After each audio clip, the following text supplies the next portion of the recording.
Some of our nation's most inspiring heroes are New York's first responders. But who inspires them? 9 News reporter Sayed Shabir is live in Newport with the firefighters' unusual source of courage. Sayed?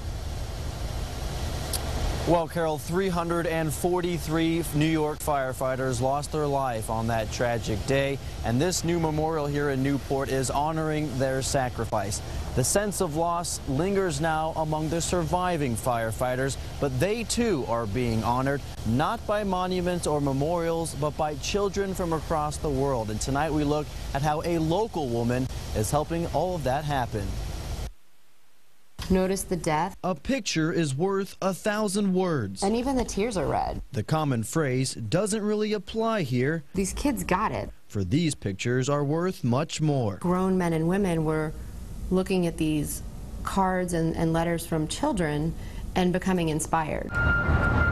Through the physical and mental fatigue, these drawings offered a sense of comfort. You could see it in their faces. They were feeling a little bit better about going out and doing what they had to do. Cincinnatian Tanya Hoggard was a volunteer during the aftermath of 9/11 and witnessed firsthand a transformation. Pretty good, isn't it? The courageous firefighters who inspired this country down to its core were now the ones being inspired.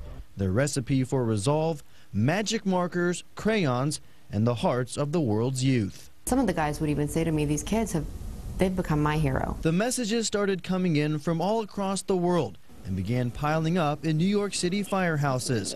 Fearful of them being thrown away, Hoggard stepped in and began storing them right here in the tri-state. You can't just save like 10 pieces. If you're going to save it, you better save it all.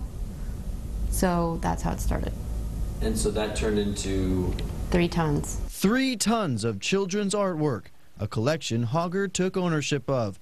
And after 10 years of looking for the right permanent home, Hoggard is turning her collection over to the National September 11th Museum. People will see it, so these kids can learn that they made a difference.